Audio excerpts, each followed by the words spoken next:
A Werewolf Romance, written by Georgina Anderson. Prologue. The Flood Child.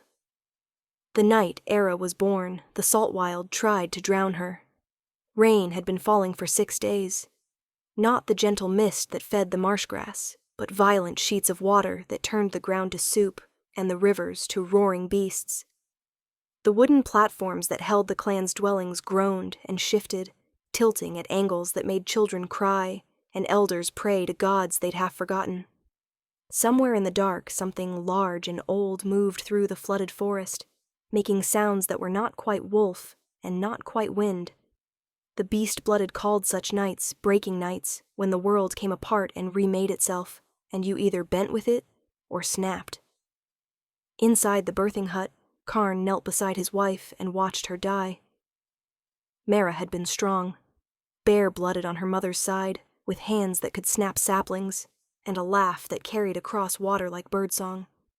She could track deer through 3 miles of marsh and swim against currents that would drown grown men. She'd survived winters that killed half the clan, and fights that left warriors broken. But childbirth didn't care about strength. It took what it wanted and left the rest behind. "The baby!" Mara gasped, her fingers dug into Karn's forearm, nails breaking skin. Blood pooled beneath her, too much blood, soaking into the woven reed floor and dripping through the gaps into the floodwater below. "Karn, promise me." "You'll tell her yourself." His voice came out flat. Empty.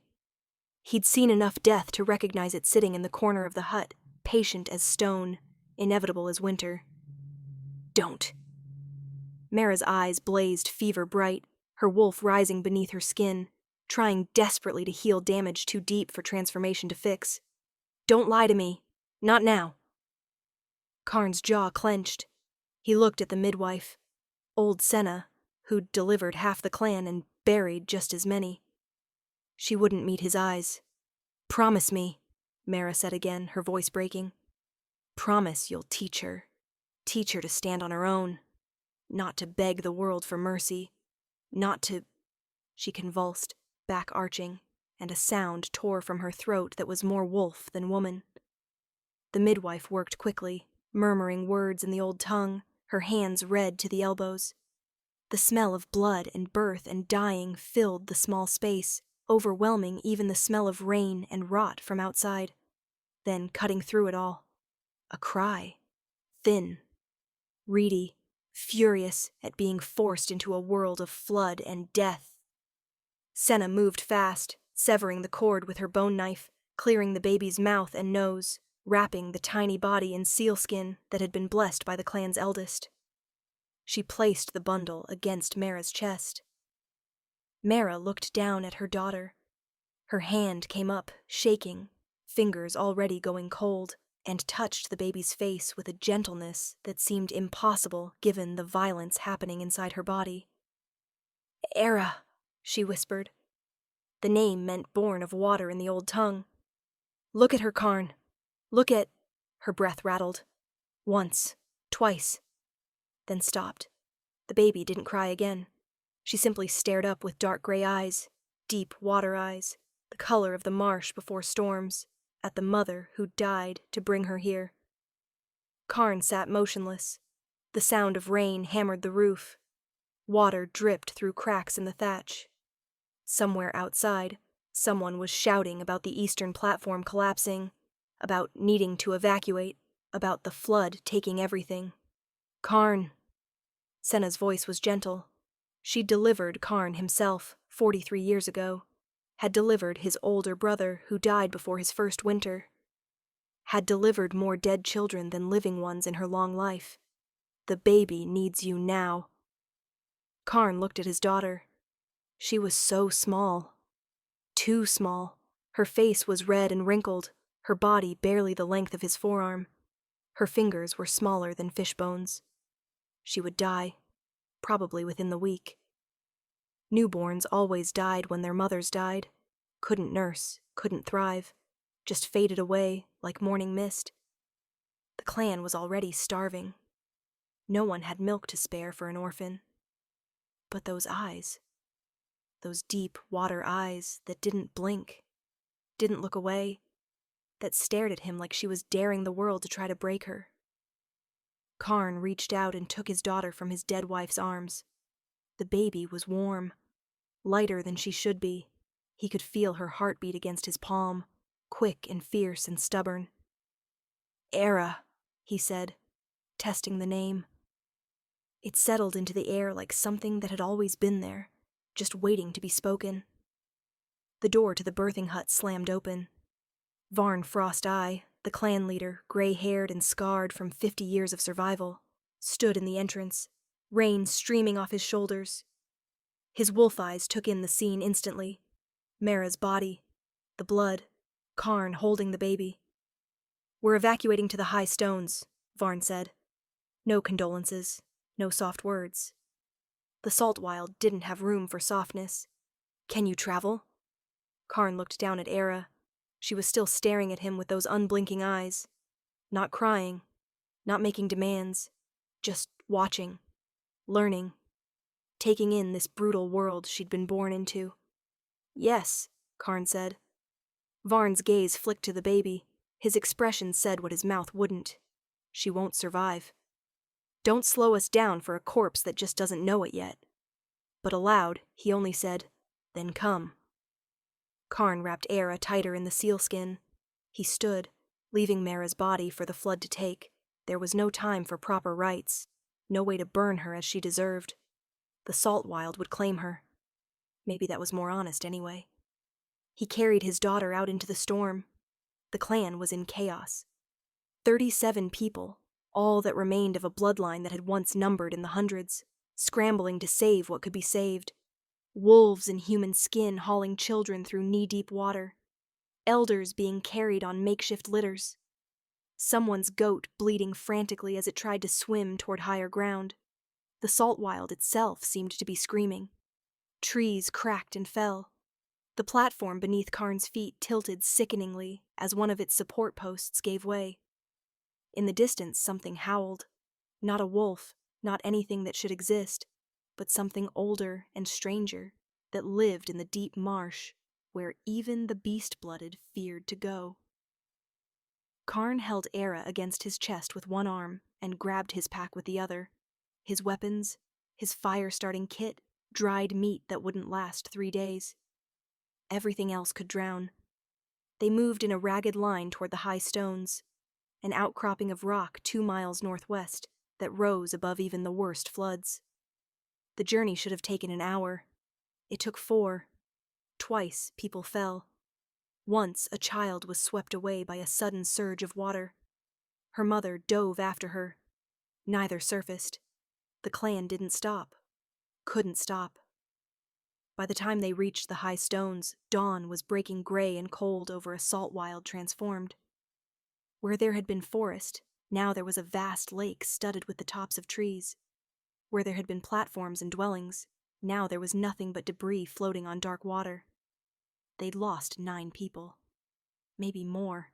The count kept changing as people realized someone was missing, that someone they'd thought was ahead or behind simply wasn't there anymore. Karn found a sheltered spot beneath an overhang and sat down heavily. His legs were shaking. His old wound, the one he'd gotten 10 years ago fighting off kingdom raiders, was screaming. He could feel something wrong deep inside his left side, something that had torn open again during the evacuation. But he couldn't think about that now. He unwrapped Aera carefully. She was still alive, still warm. Her eyes opened and fixed on his face. "You're a stubborn one," Karn said quietly. "Good. You'll need that." Around them, the clan was settling into exhausted silence. A few people were trying to start fires with wet wood. Others were checking injuries, counting supplies, coming to terms with losses. Senna appeared beside Karn, moving with the careful stiffness of age and exhaustion. She looked at the baby. "She needs milk," the old midwife said. "And there's none to be had." "I know." "Mara lost her own baby last month. She might still have milk. But she's already nursing her sister's child and I'll ask her." She'll want something in return. Food, maybe. Protection. We don't have much to spare." "I'll ask her," Karn repeated. Senna nodded slowly. She reached out and touched Aera's head with one wrinkled finger. "Born in a flood. That's a bad omen." "Or a good one," Karn said. "Depends on whether you think the flood was trying to kill her or test her." The old woman huffed something that might have been a laugh. "You always were an optimist, Karn, in your own grim way." She left him alone with his daughter. Karn sat on the cold stone and watched the water below. The rain had finally stopped, but the damage was done. The Saltwild as they'd known it was gone. It would take months to rebuild. Some families wouldn't survive that long. His wouldn't, probably. A man with a dying body and a newborn daughter with no mother. The math was simple and brutal. But Aera was still warm against his chest, still breathing, still staring at the world with those fierce gray eyes. "Your mother wanted me to teach you to stand," Karn said quietly. "Wanted me to make you strong. Make you someone who doesn't beg the world for anything." The baby made a small sound. Not quite a cry. More like a question. "I don't know if I have enough time," Karn admitted. "Don't know if I have enough strength left. This," he touched his side where the old wound festered, "this is killing me. Slowly. But it's killing me." Aera's tiny hand emerged from the sealskin and gripped his finger with surprising strength. Karn felt something crack open in his chest. Something he'd been keeping sealed since he'd watched Mara die. Something that hurt worse than any wound. "But I'll try," he said, his voice rough. "However long I've got, I'll try. I'll teach you everything I know. Everything I am. And when I'm gone," he swallowed hard, "when I'm gone, you'll stand anyway. Because you're my daughter. And we don't break." The sun rose fully over the flooded Saltwild, turning the water gold and silver. In the distance, something large moved beneath the surface. Watching. Waiting. Karn held his daughter and made a promise to a dead woman, and to himself, and to the stubborn creature who'd survived being born into disaster. He had 13 years. Maybe less.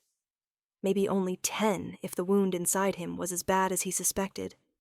Maybe only 5. But he'd use every day. Every hour. He'd pour everything he was into this small, fierce thing that refused to die. He'd teach her to hunt, to fight, to survive, to transform without losing herself, to stand when everything told her to kneel. He'd teach her wrong, probably, make her too hard, too brutal, too much like him. But she'd be alive, and that was all that mattered. "Come on, little beast," Karn said, standing despite the pain in his side. "Let's see if we can convince someone to feed you." He walked back to what remained of his clan, carrying his daughter, carrying his dying body, carrying a promise he didn't know if he could keep. Behind them, the flooded Saltwild stretched to the horizon, swallowing everything they'd been. Ahead of them, 13 years waited like a test with no right answers. Only survival or death. Karn would teach Aera to choose survival. Every single time. Part 1. The Beast-Born Child. Chapter 1. First Lessons. Age 7. 7 years after the Great Flood, Aera learned what fear tasted like. It tasted like blood and copper, and the bitter root her father made her chew when her stomach was empty, and they had no food. It tasted like the marsh water she'd fallen into when she was 5, when something had grabbed her ankle from below and pulled, and she'd nearly drowned before Karn dragged her out. But mostly, fear tasted like the moment before transformation. "Again," Karn said. Aera stood in the training clearing, her small chest heaving, her arms shaking. Blood dripped from her nose. She'd bitten her tongue when she'd fallen during the last drill. Her knees were skinned. Her ribs hurt where her father had struck her, pulling the blow at the last second, but not by much. "I can't," she gasped. "Can't is a word for the dead." Karn's voice was flat, unmoved.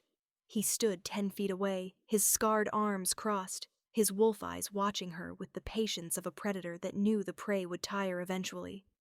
Again. Aera wanted to cry. She was 7 years old. 7 years old, and her father was trying to teach her things that adult warriors struggled with, trying to force her wolf to surface through pain and fear and desperation. It wasn't working. She'd never transformed. Not once. Not in 7 years. The other children in the clan had gotten their wolves between ages 4 and 6, stumbling, accidental transformations that left them exhausted, but proud. Even the weakest cubs could shift by 7. But not Aera. "I don't have a wolf," she said, and hated how her voice cracked. "I'm broken, just like everyone says. Karn moved. One moment he was standing still. The next he was in her face, his hand gripping the back of her neck, forcing her to meet his eyes. "Say that again," he said softly, dangerously. "Say you're broken." Aera's breath came in short gasps. Her father's grip wasn't painful, but it was inescapable. His eyes, gray gold and fierce, bored into hers. "Say it," Karn repeated. Aera swallowed. Your wolf is there." Karn's voice dropped even lower. "I've seen it.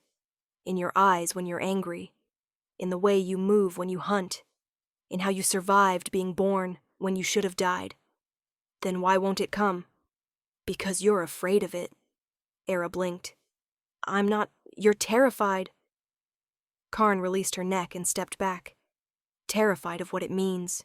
Terrified of the pain. Terrified of becoming something you can't control. He was right. Aera knew he was right. She'd seen transformations. Seen the way bones broke and reformed. The way skin tore and healed.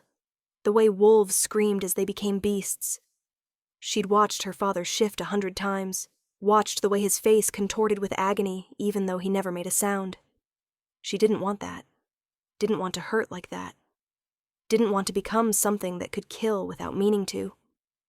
"Fear is just fear," Karn said. "It doesn't get to own you. You hear me? You own it. You use it. You make it your weapon." "How?" "By choosing pain before pain chooses you." Karn shifted. The transformation was instant. One heartbeat human. The next a massive gray wolf that dwarfed Aera's small frame. His fur was matted with old scars, his left eye milky from a wound he'd gotten before she was born. But he was powerful. Undeniable. A creature that belonged to the wild, in a way humans never could. He lowered himself into a crouch, waiting. "No," Aera said, backing up. "Father, please," Karn snarled. It wasn't a playful sound. It was a promise. "I don't want to." He lunged. Aera ran. She crashed through the underbrush, her heart slamming against her ribs, her breath coming in panicked gasps. Behind her, she could hear her father's pursuit. Not close, not trying to catch her yet, but there. Relentless. Inevitable. She knew this drill. He'd done it before. Chase her until exhaustion forced her wolf to surface. Chase her until survival instinct overrode fear. It had never worked, but this time felt different. This time, Karn wasn't pulling back, wasn't giving her chances to rest. The snarl behind her was getting closer, and underneath her terror, Aera felt something else. Anger. Hot and fierce and directed at her father for doing this, for pushing her, for never being satisfied, for making her feel like she wasn't enough, like she'd never be enough, like... The wolf hit her from behind. Aera went down hard, her face slamming into mud. Weight pinned her, massive paws on her back, jaws closing around her shoulder. Not biting. Not yet. Just holding her. Trapping her. This is it. Some part of her thought distantly. This is where I die because I'm too weak to be what he needs. The jaws tightened. Pain lanced through her shoulder. Not enough to break skin, but enough to promise worse. And something inside Aera snapped. The world exploded into sensation. Her bones weren't bones anymore. They were molten metal being poured into new shapes. Her skin wasn't skin. It was fire and tearing and wrongness. Her teeth elongated, her spine curved, her hands became something else, something with claws and fur and... She screamed, or tried to. What came out was a sound no human throat could make. Then it was over. Aera lay in the mud, panting, her mind fractured into 1,000 pieces that didn't fit together anymore. Everything was too bright, too loud, too much. She could smell everything. Her father's scent, the marsh rot, old blood on the training ground, something dead 3 days old buried 50 yards to the east. She tried to stand and fell. Her legs didn't work right. Too many. Wrong angles. She looked down and saw paws. Small paws. Gray-brown fur. I'm a wolf. The thought was distant. Disconnected. Like it belonged to someone else. The weight on her back disappeared. She heard shifting. The wet, organic sound of transformation. Then her father's voice, rough and satisfied. There she is. Aera tried to respond.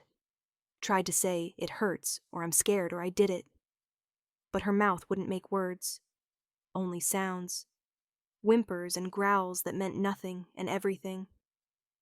Karn knelt beside her.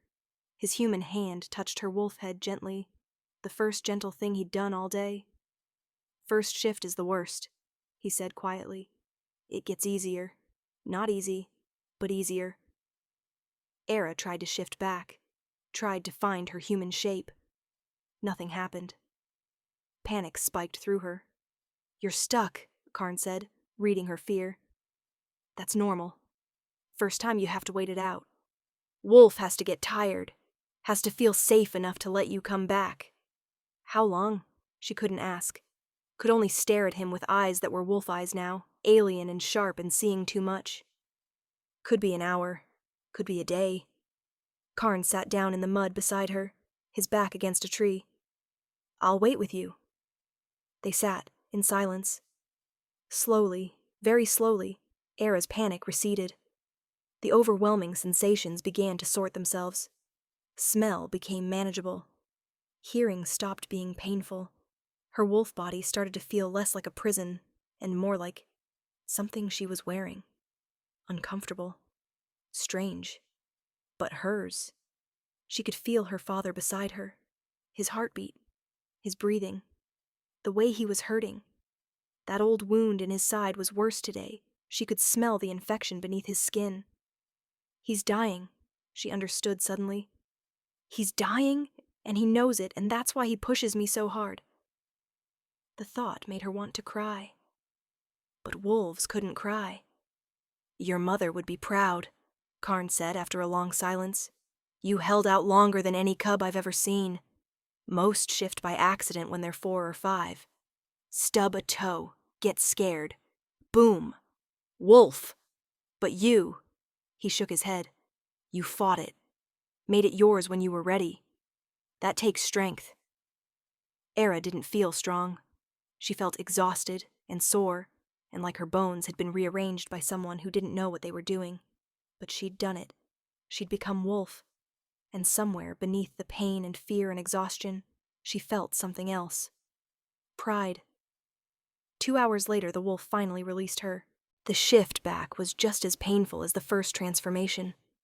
Bones breaking and reforming, fur receding into skin, teeth shrinking to human size. Aera collapsed into her father's arms and shook uncontrollably while he held her. It hurts, she gasped. Always will. Karn didn't lie to her. Never had. But you'll get strong enough that the hurt doesn't matter. Will I be like you? Will I be able to shift whenever I want? Eventually.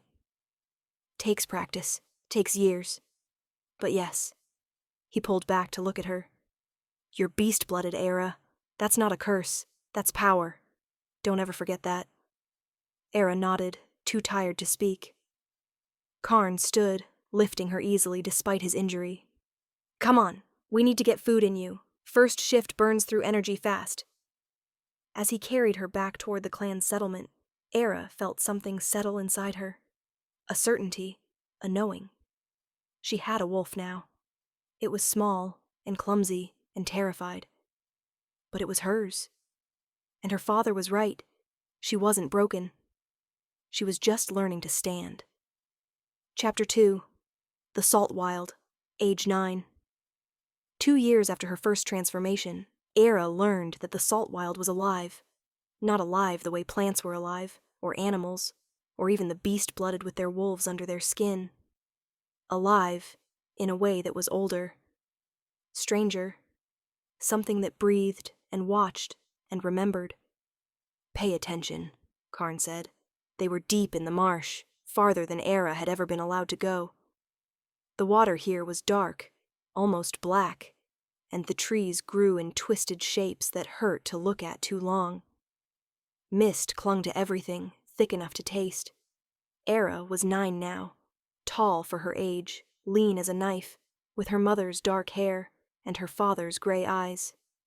She could shift on command now. It still hurt, still felt like dying and being reborn, but she could do it.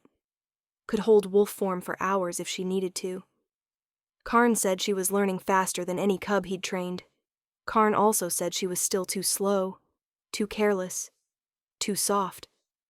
"What am I looking for?" Aera asked, scanning the marsh. "Everything. The way the water moves. The sounds that don't belong. The places where the mist is thicker." Karn moved ahead of her with the careful grace of a hunter who'd survived 45 years in a place that killed most people before 30. "The Saltwild has moods. Learn to read them." "Moods? Some days it welcomes you, lets you hunt, lets you live. Other days..." He stopped suddenly, his hand coming up in a signal. "Stop." Silence. Aera froze.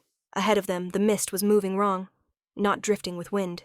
There was no wind down here in the deep marsh, but flowing, purposeful, alive, and inside the mist, shapes. Aera's wolf surged beneath her skin, wanting to surface, wanting to run. She forced it down through sheer will.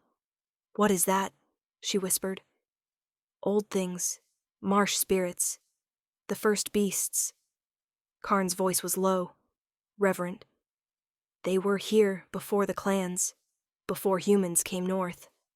Some say they're what we came from, that the beast blood is just an echo of them." The shapes moved closer. Aera could see them more clearly now. Wolves, but not. Too large, too fluid. Their bodies seemed to shift and reform with each step, like they couldn't decide what shape they wanted to hold. One of them turned its head toward Aera. Its eyes were the color of deep water, like hers. "Don't move," Karn said. "Don't shift. Don't run. Just be." Aera's heart was slamming against her ribs.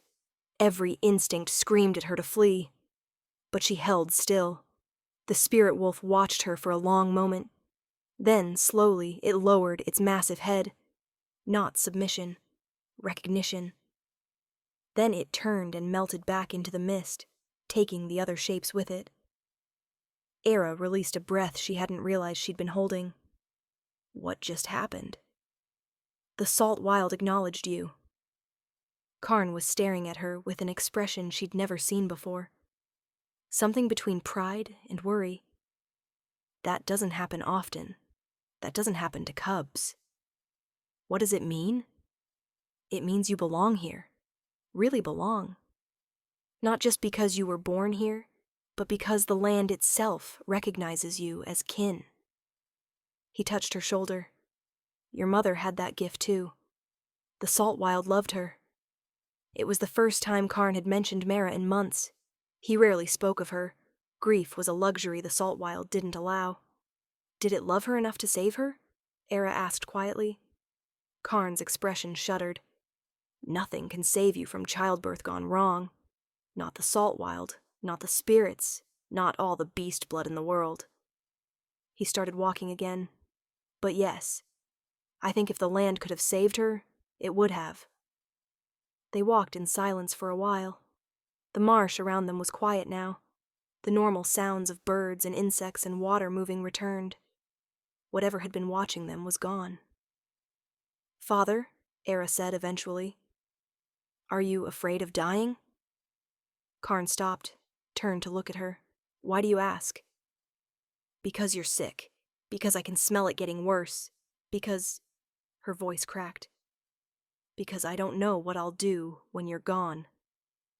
Karn was quiet for a long moment. Then he sat down on a fallen log, gesturing for her to join him. I'm not afraid of dying, he said carefully. I'm afraid of leaving you unprepared. Afraid you won't be strong enough yet. Afraid I won't have enough time to teach you everything you need to know. How much time do you have? I don't know. Could be a year. Could be 10. He touched his side where the old wound festered. This thing inside me. It's rotting me from the inside out. Some days it's bearable. Other days I can barely stand. Then stop training me so hard. Rest. Maybe if you rested, I'd die faster. Karn's voice was firm. The only thing keeping me alive is purpose. The need to make sure you survive. If I stop, if I rest, if I let myself be weak. He shook his head. That's when it'll take me. Aera felt tears burning her eyes. She blinked them back furiously. I don't want you to die. I know. Karn pulled her against him. Rare affection from a man who showed love through harsh lessons and survival training. But when I do, you'll be ready. You'll stand without me. You'll be fierce and strong, and everything your mother and I wanted you to be. What if I'm not? You will be, because you don't have a choice. He released her and stood. Now come on! We need to check the traps before dark. They walked deeper into the Saltwild, father and daughter, both pretending they couldn't hear the clock ticking down on their time together. Chapter 3. The Hunters, age 11. The kingdom soldiers came in late autumn, when the Saltwild was at its most beautiful and most deadly. Aera was 11, old enough to hunt alone, old enough to fight if she needed to, old enough to understand that the world beyond the marsh wanted them dead. She was checking traps along the eastern boundary when she smelled smoke. Wrong, smoke, not cook fires or controlled burns. The sharp, chemical smell of pitch and oil, the smell of intentional destruction. Aera shifted without thinking. The transformation took 3 seconds now. She'd gotten fast, faster than most adult wolves. Her wolf body was sleek and gray-brown, built for speed and silence. She ran. The smoke was coming from the western settlements, where most of the clan lived in their rebuilt platforms and dwellings. As Aera got closer, she could hear shouting, screaming, the clash of weapons. She burst into the clearing and stopped dead. Soldiers, 20 of them, maybe more. They wore the red and gold of the southern kingdom, the same kingdom that had been slowly encroaching on Saltwild territory for years, trying to claim the marshland for farming, for resources, for expansion. They were burning everything, the platforms, the food stores, even the small garden plots where the clan grew herbs and vegetables, and they were driving the beast-blooded toward the center of the settlement, herding them like animals. Aera saw Karn immediately. He was in wolf form, massive and scarred, standing between the soldiers and a group of children. Blood matted his fur. He was fighting 3 men at once. He was losing. Something inside Aera ignited. Not thought. Not strategy. Pure instinct. She launched herself at the nearest soldier. She was small for a wolf, barely 70 pounds, but she was fast, and she was angry. Her jaws found the man's leg and bit down hard. He screamed, falling, his sword clattering away. "Wolf!" someone shouted. "Another one!" Aera was already moving. She dodged a spear thrust, darted under a horse, came up behind another soldier and hamstrung him before he could turn. "Aera!" Karn's voice, human now. He'd shifted back. "Fall back! Get the cubs out!"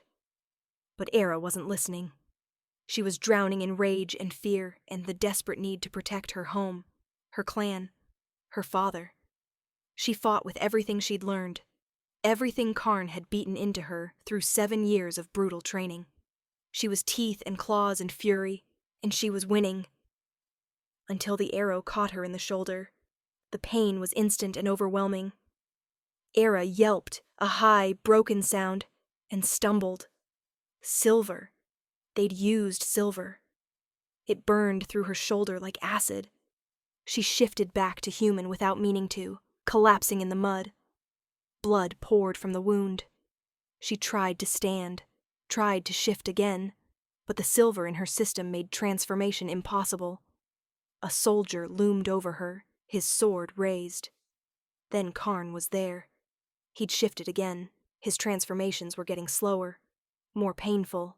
Aera could see it. And he threw himself between the soldier and his daughter. His jaws closed on the man's throat. The soldier dropped. But more were coming. Too many. And Karn was exhausted, bleeding, barely able to stand. "Run!" he snarled at Aera. "Now! I'm not leaving you! Run!" The command in his voice made her wolf respond instinctively. She scrambled to her feet, the arrow still embedded in her shoulder, and ran.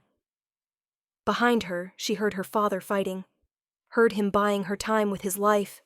She ran until her legs gave out, until the smoke was distant and the sounds of battle had faded. Then she collapsed under a tree and pulled the arrow from her shoulder with shaking hands. The wound burned, silver poisoning. It would take days to heal, maybe longer. She sat in the dark, bleeding, and waited. Karn found her 2 hours later. He was human again, covered in wounds, limping badly, but alive. "The clan?" Aera asked. "Scattered. Some escaped. Some..." His voice broke. "Some didn't. Why did they come? We don't bother them. We stay in our territory. They don't care about territory agreements. They want the Saltwild cleared, want to drain the marsh, plant crops, build roads." Karn sat down heavily beside her. "They think we're animals, pests, something to be exterminated. What do? We survive. We gather whoever's left. We rebuild. And when they come back, we survive again." But Aera could see it in her father's eyes. They wouldn't survive forever. The kingdom was too strong, too numerous. Eventually, they'd come back with more soldiers, more fire, more silver arrows. Eventually, the Saltwild would fall. "Father," Aera said quietly, "the wound in your side. It's worse now, isn't it?" Karn didn't answer. Didn't need to. She could smell the infection stronger now, the rot spreading. "How long? Does it matter?" "It matters to me." Karn looked at her. Really looked at her. Seeing not a child anymore, but something else. Someone growing into strength. "A year, maybe 2, if I'm lucky." Aera felt something crack inside her chest, but she didn't cry. Couldn't afford to cry. "Then teach me faster," she said. "Whatever you have left to teach me, I need to learn it now. Before I'm gone." Karn nodded slowly. "All right, but it won't be easy. Nothing's easy." "No," Karn agreed. "It's not." They sat together in the dark, watching the distant glow of their burning home, and made plans for a future that was running out faster than either of them wanted to admit. Part 2, The Burning Chapter 4. The Fall, age 12. The soldiers came back in spring. This time, they brought 100 men. War machines. Dogs trained to hunt beast-blooded. And they didn't just burn the settlements. They salted the earth, poisoned the water, killed everything that moved. The Saltwild clan broke. Aera was 12 when they dragged her through the mud toward the wagons. Her hands were bound with silver chains that burned her wrists. Her father was beside her, barely conscious, bleeding from a dozen wounds. They'd fought. Gods, they'd fought. Every remaining warrior, every adult who could shift, even the elders who could barely walk. They'd fought like the cornered beasts the kingdom thought they were. It hadn't mattered. Numbers won. Silver won. Organized military tactics won against desperate survival instinct. Now the survivors, 23 people, All that remained of a clan that had once numbered over 100 were being loaded into wagons like cargo. "Where are they taking us?" someone whispered. "Does it matter?" another voice responded. "We're dead either way." But they weren't killed. Not yet. The wagons rolled south for 3 days. No food, no water. People died during the journey. Old injuries, infection, despair. The soldiers threw the bodies off the wagons without stopping. On the 4th day, they reached the city.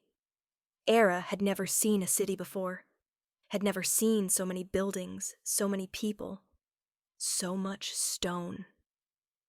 The Saltwild was wood and water and living things. This place was dead, permanent, wrong. The wagons stopped in a large courtyard surrounded by high walls. Guards with spears stood at every exit, and in the center of the courtyard, a man in fine clothes stood waiting. "Beast-blooded from the northern marshes," he announced, his voice carrying. "You are hereby claimed by the city of Mayenhold as property of the crown. You will be housed in the outer district. You will work. You will obey. Any who resist will be executed." Property. The word settled over the survivors like a death sentence. They were herded out of the wagons and into a large stone building. A warehouse, maybe, or a prison. It was impossible to tell. The walls were thick. The windows were high and barred. The door was iron and locked from the outside. 73 beast-blooded from various clans were already inside. Aera found a corner and sank down, her body shaking with exhaustion and pain. Karn collapsed beside her. "Father," she whispered, "your wounds." "I'll heal." But his voice was weak, uncertain. A shadow fell over them. Aera looked up to see a boy, maybe 15, tall and lean, with dark hair and eyes the color of amber. He had scars on his arms, recent ones, and he moved with the careful tension of someone expecting violence. "You're from Saltwild clan," he said. Not a question. "Yes," Aera said warily. "I'm Rethan, Thornback clan. Or I was, before—" He gestured vaguely at the walls. "Before all this. What happened to your clan?" "Same as yours, probably. Kingdom soldiers burned us out 6 months ago. Killed most of us. Brought the survivors here." He crouched down to their level. "Your father's hurt bad. There's a healer in the back. Woman named Mira. She might be able to help." "Why would you help us?" Rethan's expression was hard. "Because the kingdom thinks we're animals. And maybe if we act like people, like a clan even when we're caged, maybe we remember we're not what they think we are." Aera studied him. He was thin. They all were, clearly not being fed enough. But there was strength in him still. And something else. A controlled rage that reminded her of her father. "Thank you," she said finally. Rethan nodded and moved away to help someone else. "He's right," Karn said softly. "We have to stay clan. Even here. Especially here." "How?" "By surviving. By helping each other. By refusing to become what they want us to be." Over the next days, a routine emerged. The beast-blooded were used as labor, hauling stone, cleaning streets, doing the work the city's human population didn't want to do. They were fed barely enough to keep them alive. They were beaten if they resisted or moved too slowly. And they were absolutely forbidden from shifting. The punishment for transformation was death. Aera learned to keep her wolf buried deep. Learned to ignore the way it clawed at her insides, desperate for freedom. Learned to survive on scraps and violence and stubborn refusal to die. And she learned about Rethan. He'd lost his parents in the burning. His entire clan, actually. He was the only Thornback survivor. He was quiet, controlled, never wasted energy on anger he couldn't use. But Aera saw the rage in him. Saw how he watched the guards with calculating eyes. He was planning something. 2 months into their captivity, Rethan approached her during the evening meal. "You can fight," he said without preamble. "Yes. I've seen you training, when you think no one's watching." Aera tensed. If the guards caught her training, they'd beat her. Or worse. "I'm not going to tell," Rethan said quickly. "I want to learn. Want to be ready for when—" He stopped.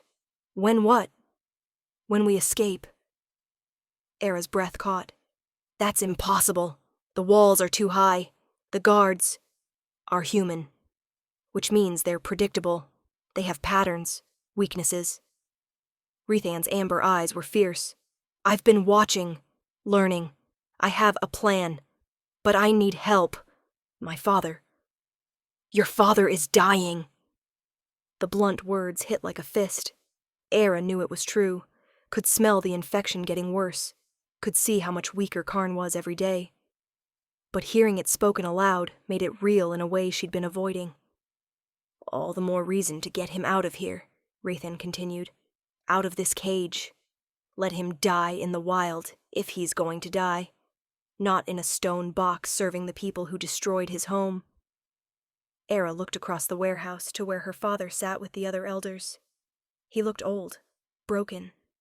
Nothing like the fierce warrior who'd trained her, who'd taught her to stand, who'd survived 47 years in the Saltwild. She looked back at Rethan. "Tell me your plan." Chapter 5. The Escape, age 13. It took 6 months to prepare. 6 months of watching guard rotations, learning the layout of the city, gathering supplies one stolen piece at a time, building trust among the other captives, convincing the elders that escape was possible. Karn fought them at first. "It's too dangerous," he said. "They'll kill anyone who tries." "They're killing us anyway," Aera argued. "Just slowly." "At least this way we die, trying to be free." "You're 13. You're a child. You shouldn't—" "I stopped being a child when they burned our home." Karn looked at his daughter, nearly as tall as him now, lean and fierce, and utterly unlike the 7-year-old who'd been afraid of her first transformation. When had she grown up? When had he stopped being able to protect her? "All right," he said finally. "We try. But if it goes wrong, you run. You don't look back. You survive. Promise me." "Father, promise me." "I promise." It was a lie. They both knew it was a lie. But Karn accepted it anyway, because what else could he do? The escape happened on a new moon. The darkest night, when the guards relied on torches, and their night vision was weakest. Rethan had stolen keys from a guard 2 weeks earlier, had made copies using clay molds and scavenged metal. They were crude, but they worked. The warehouse door opened silently at midnight. 73 beast-blooded poured out into the courtyard. Half of them scattered immediately, running for different exits, different escape routes. Confusion was their best weapon. Make the guards chase multiple groups, spread them thin. Aera ran with Rethan and her father, and 12 others, toward the northern wall. They had rope, stolen and hidden over months. They had a plan. It almost worked. They were halfway up the wall when someone screamed. Guards poured into the courtyard. Torches blazed to life. Horns sounded. "Alert! Alert! Prisoners escaping!" "Climb!" Rethan shouted. "Don't stop!" Aera climbed faster, her arms burning, her heart slamming. Below, she could hear fighting. Shouting. The wet sounds of weapons finding flesh. She reached the top of the wall and looked back. Karn was still at the bottom. He hadn't climbed. He was human form, holding a guard spear, standing between the soldiers and the other escapees still climbing. "Father!" Aera screamed. "Come on!" Karn looked up at her and smiled. "Run, little beast. Make me proud." Then he shifted. His final transformation, the one that would cost him everything, and threw himself at the guards. "No!" Aera tried to climb back down, but Rethan grabbed her. "He's buying us time. Don't waste it." "I'm not leaving him." He chose this. Rethan's voice was fierce. Honor his choice. Karn tore through 4 guards before they brought him down. Even from the wall, Aera could see the moment silver pierced his heart. Could see her father's wolf collapse. Could see the light leave his eyes. Something inside Aera shattered. "We have to go," Rethan said more gently now. "I'm sorry, but we have to go." They climbed down the outer wall and ran into the forest beyond the city. Ran until dawn broke and the sounds of pursuit faded. Ran until they couldn't run anymore. 8 of them made it out.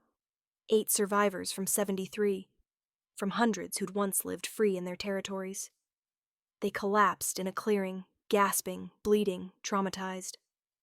Aera sat apart from the others, her back against a tree, and tried to process what had happened.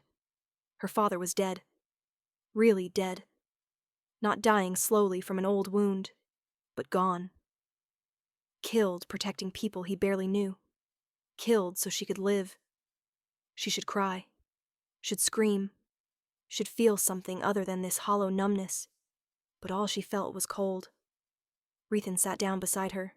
He didn't say anything. Didn't offer empty comfort. Just sat there, solid and present. "He died well," Rethan said eventually. "As a warrior. As a father. That matters. Does it? It does to the people he saved."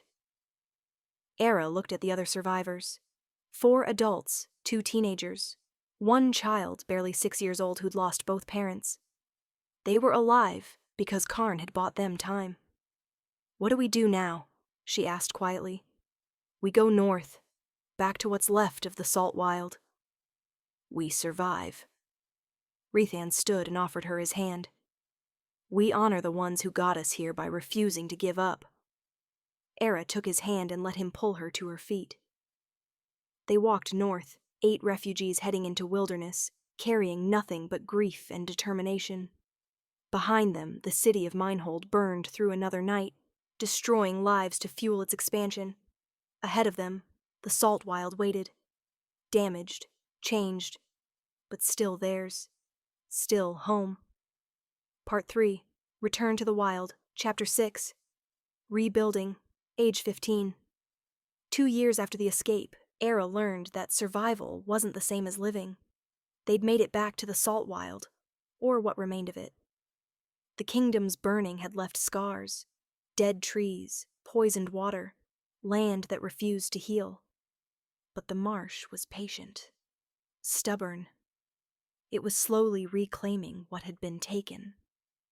Just like Aera was.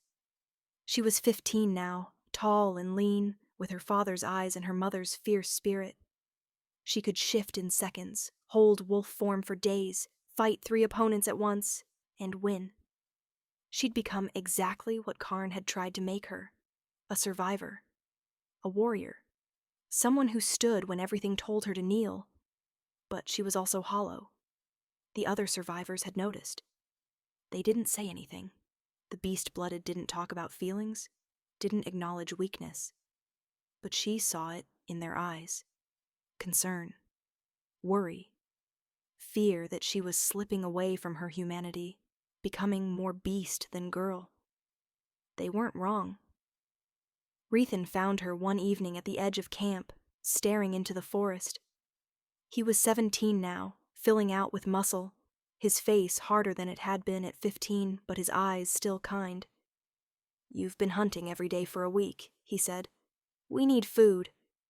"We have food. You're hunting because you don't want to be here. With people." Aera said nothing. Rethan sat down beside her. "I understand. After everything. After losing your father. After Minehold. I understand wanting to disappear into the wild. But Aera, you can't. Not completely.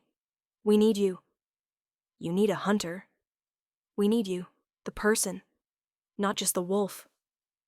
Aera finally looked at him. "What if there's not much person left?" "Then we remind you. That's what Clan does." Over the next months, Rethan made it his mission to pull Aera back from the edge. Small things at first, sitting together during meals, asking her to help repair shelters, getting her to teach the younger survivors how to track. Slowly, grudgingly, Aera began to emerge from her grief, and she began to notice Rethan in a way she hadn't before. The way he moved with controlled grace, the way his voice could calm frightened children, the way he looked at her sometimes when he thought she wasn't watching, like she was something precious he was afraid to touch. She was 15. He was 17. They'd survived horrors together. They'd rebuilt a clan from 8 refugees. They'd learned each other's silences and scars. It wasn't love yet, but it was the beginning of something. The kingdom found them again in late summer. Not soldiers this time. Scouts. 3 men on horses, mapping the territory, reporting back on whether the Saltwild was worth claiming. The clan council, what remained of it, gathered to decide what to do. "We kill them," one elder said, "before they report back." "And start a war we can't win," another argued. "They'll send an army." "They'll send an army anyway," Rethan said quietly. "Whether we kill these scouts or not, the kingdom won't stop until we're gone." "Then what do you suggest?" Rethan looked at Aera. "We make them think we're already gone. We hide, scatter, make the Saltwild look empty and worthless." "And live like ghosts in our own land?" The elder's voice was bitter. "Live any way we can," Aera said, speaking for the first time. "My father used to say survival doesn't have to be pretty. It just has to be." They voted. They scattered. The 8 survivors split into groups of 2, spreading across the Saltwild, living quiet and hidden. Aera and Rethan stayed together. It was practical, they told themselves. 2 hunters could cover more ground, could watch each other's backs. But at night, when they sat by small fires in hidden camps, they both knew it was more than practical. "Tell me about your clan," Aera said one night. "Before. What were they like?" Rethan was quiet for a long moment. "Loud. My father had a laugh that could shake trees. My mother sang constantly, old songs, made-up songs, anything. My sister," his voice caught. "My sister was 6 when they killed her. She was learning to shift. She'd just gotten her wolf and she was so proud. I'm sorry. So am I." He looked at Aera. "What about yours? You never talk about your mother." "I never knew her. She died bringing me into the world." "That's not your fault." "I know, but it feels like it sometimes." Aera pulled her knees to her chest. "My father never said it, but I always wondered if he resented me. If every time he looked at me, he saw what he'd lost. From what you've told me about him, I doubt that. He loved you. That was obvious in everything he did. He also hurt me, pushed me too hard, made me fight when I was too young, made me watch him die. He made you strong enough to survive. Is that love? Or is that just training?" Rethan moved closer, slowly, giving her time to pull away. When she didn't, he put his arm around her shoulders. "It can be both," he said quietly. "Harsh and loving. Hard and necessary. Your father did the best he could with the time he had." Aera leaned into him, letting herself take comfort for the first time in years. They fell asleep like that, wrapped in each other's warmth. 2 survivors, finding something like peace. Chapter 7. The Dying Land, age 18. 3 years later, the Saltwild began to die. Not burned this time. Not poisoned. Just fading. Like the land itself was tired of fighting. Aera was 18 now, strong and fierce and everything her father had wanted her to be. But she was also lost. The scattered clan survivors had dwindled. Some died from injuries that never healed, some from sickness. Some simply gave up and walked into the marsh and didn't come back. Only 5 remained: Aera, Rethan, 2 elders, and 1 child. Not enough to be a clan, barely enough to survive. Rethan found Aera at dawn, staring at the dead trees that had once been a thriving grove. His presence was familiar now, comfortable in a way nothing else was. "It's spreading," Aera said. "The dying. It's getting worse." "I know."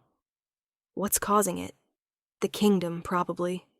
They're draining the northern lakes, diverting the rivers. The Saltwild needs water flow to survive. So we're dying because they want farmland." "Yes." Aera turned to face him. He was 20 now, tall and strong, with scars on his arms and a face that had learned too much grief too young. But his amber eyes were still kind, still saw her as something more than a weapon. "We can't stay here," she said. "Can we?" "No. The elders have been talking about moving. Going deeper into the wild lands, where the kingdom hasn't reached yet." "And then what? We run forever? Keep moving until there's nowhere left to go?" "If that's what it takes to survive, then yes." Aera felt something crack inside her. "I'm tired, Rethan. I'm so tired of running, of surviving, of losing everything." He stepped closer, his hands cupping her face with heartbreaking gentleness. "I know, but we keep going anyway, because that's what we do. We stand. We fight. We refuse to break. My father used to say that. He was right." Aera closed her eyes. "I miss him. I miss my mother, even though I never knew her. I miss having a real clan. I miss..." Her voice broke. "I miss not feeling like everything I touch dies." "You don't kill things, Aera. You protect them. You've kept me alive for 6 years. You've taught that child how to hunt. You've given the elders hope. That's not death. That's the opposite." She opened her eyes to find him watching her with an intensity that stole her breath. "Rethan." "I love you," he said, simple, direct. "I have for years. I know it's complicated. I know we're barely surviving, and love is a luxury we probably can't afford. But I needed to say it. Needed you to know that if we die tomorrow, at least you'll know that someone chose you. Not because you were useful or strong or could protect them, but because you're you. And that's enough." Aera stared at him. No one had ever said anything like that to her. Her father had loved her, yes, but it had been harsh love, conditional love, love that demanded she be strong enough to survive without him. This was different. This was someone saying she was enough exactly as she was. She kissed him. It was clumsy and desperate and tasted like salt and survival. But it was real. It was choice. It was her answer to every doubt and fear and moment of isolation. When they pulled apart, Rethan was smiling. That rare, beautiful smile that made him look younger, softer. "We're going to survive this," he said. "I don't know how, but we will, together." "Together," Aera agreed.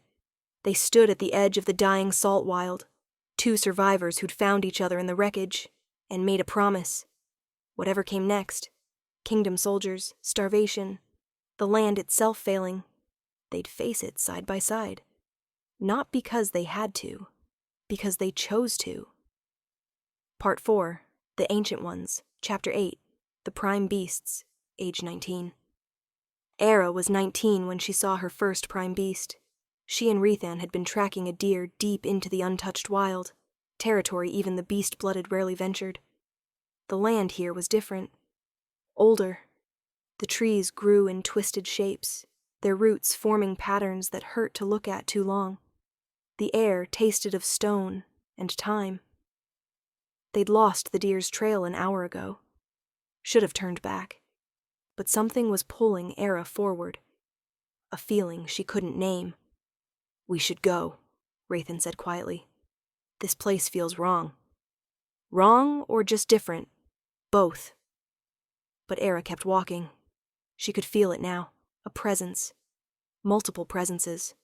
Large and old and watching. They emerged into a clearing, and Aera's breath caught. The prime beast stood waiting. There were 3 of them. Wolves, but not. They were enormous. Twice the size of any shifted beast blood, maybe larger. Their fur seemed to shift and change color with each movement, like they couldn't decide what form to hold. One was white as snow. One was black as deep water. One was gray as storm clouds. And their eyes. Gods, their eyes. Ancient. Knowing. Looking at Aera like they could see straight through skin and bone to whatever she was underneath. "Don't move," Rethan breathed. "Don't shift. Don't. They're not here to hurt us," Aera heard herself say. "How do you know?" "I just know." She took a step forward. Rethan grabbed her arm. Aera, don't." "It's all right." She pulled free gently. "Trust me."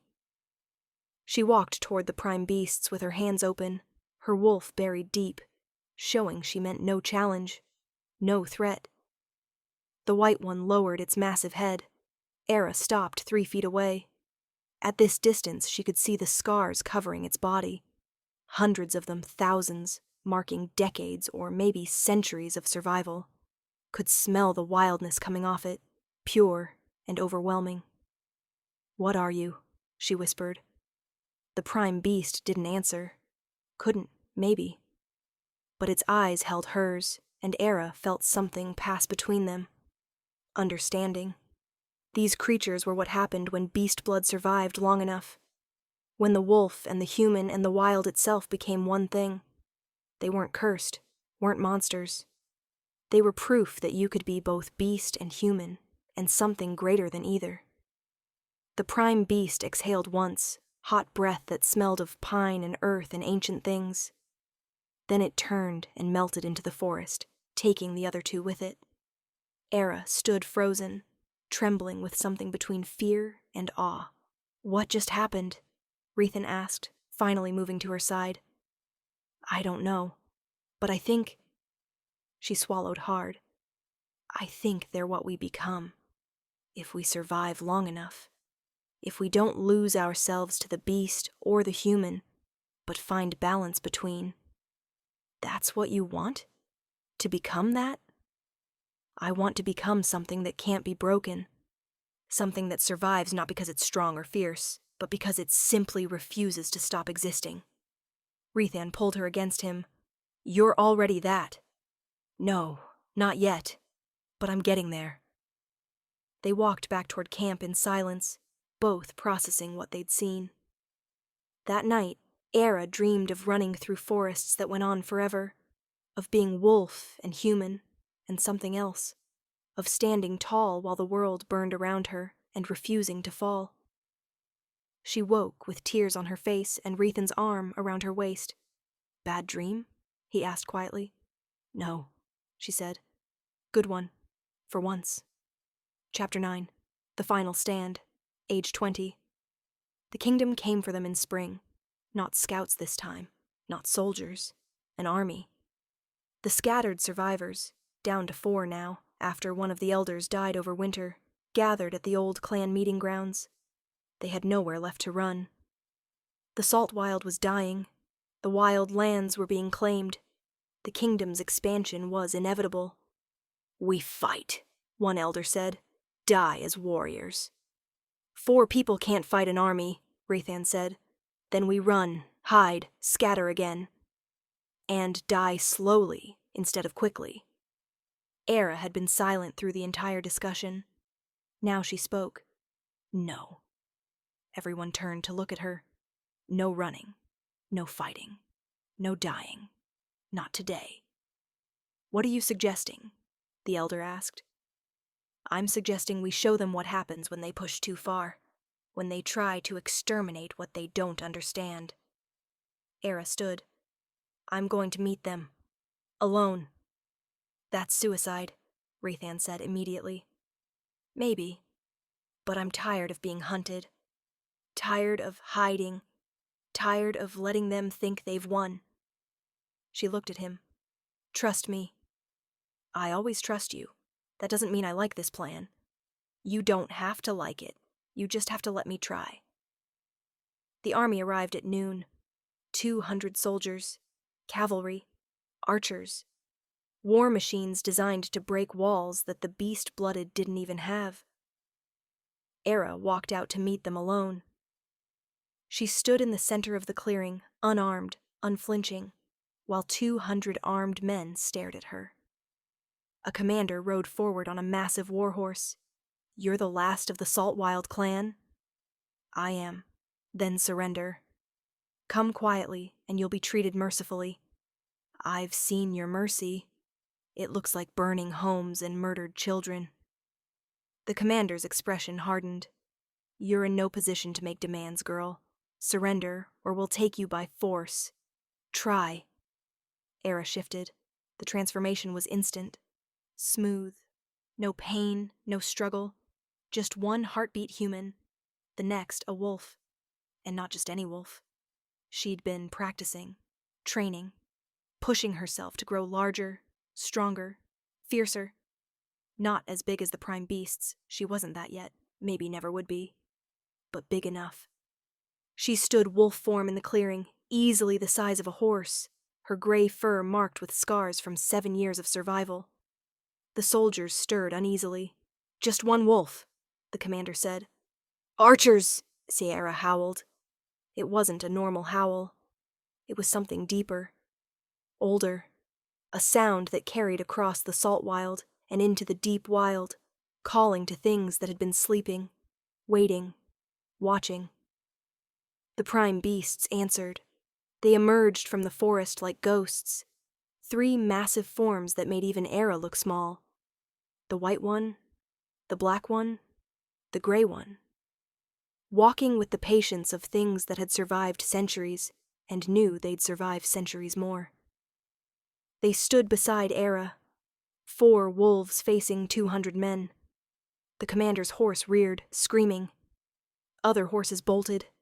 Soldiers backed up, their formation breaking. "What?" The commander's voice shook. "What are those things?" Aera shifted back to human, stood naked and scarred and utterly unafraid in front of an army. "They're what happens when you try to kill something that refuses to die," she said. Her voice carried across the clearing, amplified somehow, like the land itself was speaking through her. "They're what we become when you push us past breaking. And they're why you're going to leave. Now." "We have orders." "I don't care about your orders." Aera took a step forward. The prime beasts moved with her, a unified threat. "You've burned our homes, poisoned our land, killed our people, and still we survive. Still we stand. Do you know why?" The commander said nothing. "Because we belong here. We're part of this land in a way you never will be. And the land protects its own." As if to prove her point, the ground beneath the soldiers' feet began to tremble. Not an earthquake. Something more deliberate. The Saltwild itself responding to Aera's words. Trees groaned. Water rose in the marsh, flooding paths. The land that had been dying suddenly felt very, very alive. "Leave," Aera said again. "Tell your king that the Saltwild is claimed. That beast-blooded don't die easily. That if he sends more armies, more soldiers, more death, we'll meet them the same way." The commander stared at her for a long moment. Then slowly he turned his horse around. "Fall back," he ordered. "We're leaving." The army retreated.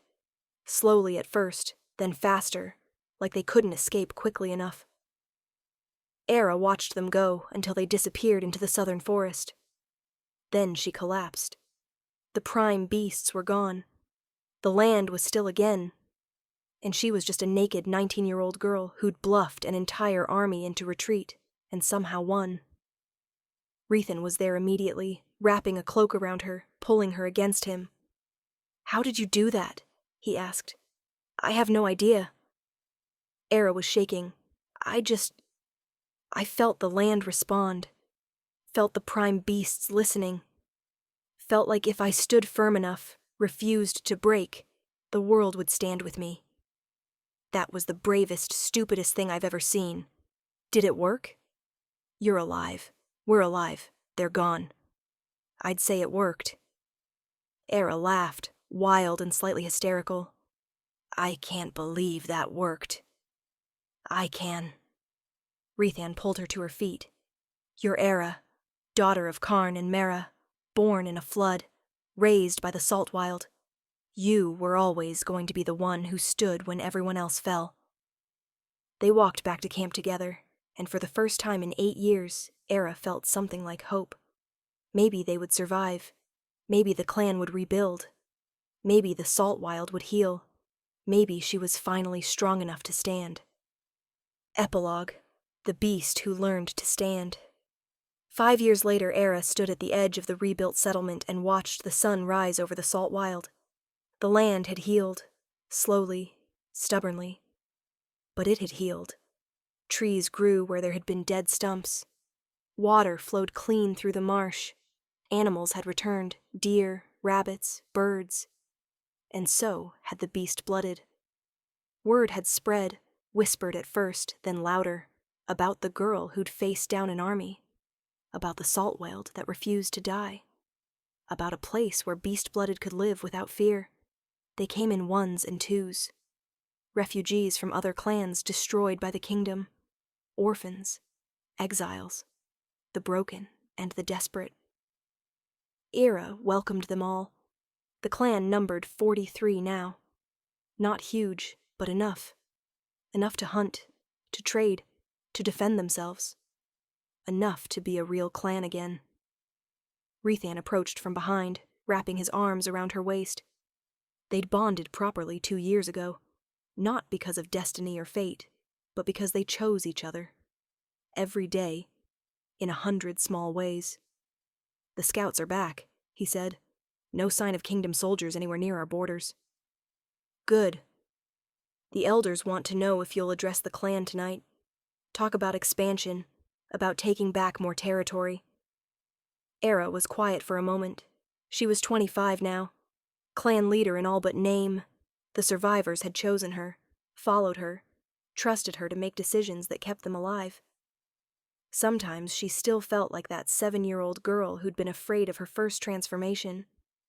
But mostly she felt like what she'd become, a woman who'd learned to stand, who'd survived floods and fires and armies and grief, who'd lost everything and built it back through sheer stubborn refusal to break. I'll speak to them, she said finally, but not about expansion, about remembering. About honoring the ones who got us here. Your father, and my mother, and your family, and everyone who died so we could live. She turned in his arms. We survived, Rethan. We actually survived. We did. He kissed her forehead. And we're going to keep surviving, because that's what we do. That night, Aera stood before the clan, her clan, the one she'd built from refugees and orphans and shattered pieces, and told them about Karn, about how he'd taught her to stand, how he'd died buying time for others to escape, how his last words had been run, little beast, make me proud. I don't know if he'd be proud of what I've become, Aera said. I'm harder than he made me, more brutal. I've killed when I had to. I've done things that would horrify the girl I used to be. She looked around at the assembled clan, saw survivors, fighters, people who'd chosen life over death again and again. But I'm still standing. We're all still standing. And I hope that's what he wanted. Not perfection, not softness, just the strength to keep going when everything tells you to stop. The clan was silent, listening. The kingdom will come back eventually, Aera continued. They always do. They'll try to push us out again. Try to make us run, or die, or disappear. She shifted, that smooth, practiced transformation, and stood wolf form before them. Larger than she'd been at 7, scarred, fierce, undeniably alive. Let them come, she said, her wolf voice carrying to every person in the clearing. Let them try. We'll show them what the prime beasts showed me. That some things refuse to break. That survival isn't weakness. It's the greatest strength there is. She shifted back to human, standing naked and unashamed in front of her clan. We're beast-blooded. We're the ones they fear. the ones they tried to exterminate. And we're still here. We'll always be here, because we learned to stand. The clan howled, a sound of agreement, of pride, of stubborn refusal to disappear. Aera howled with them, letting her voice join the chorus, letting herself finally feel what she'd been too afraid to feel before. Victory. Not the kind that came from defeating enemies or claiming territory, but the kind that came from simply, stubbornly, refusing to stop existing. Later that night, Aera walked alone to the place where the prime beasts had first appeared to her. She didn't know if they were still watching, still protecting, still seeing her as kin. But she whispered into the darkness anyway. Thank you, for showing me what I could become, for standing with me when I needed it most. The forest was silent, but somewhere in the distance a howl answered. Deep, ancient, approving. Aera smiled and walked back to camp, back to Rethan, back to the life she'd built from ashes and grief and impossible odds. She was 25. She'd survived 19 years that should have killed her a dozen times over. She was scarred and fierce and sometimes too brutal. But she was alive. She was standing. And she had no intention of ever falling again. Home isn't where you're born. It's where you learn to stand. True strength isn't dominance. It's the courage to keep going when everything tells you to stop. And sometimes, the beast everyone fears is the only one who refuses to break. The end,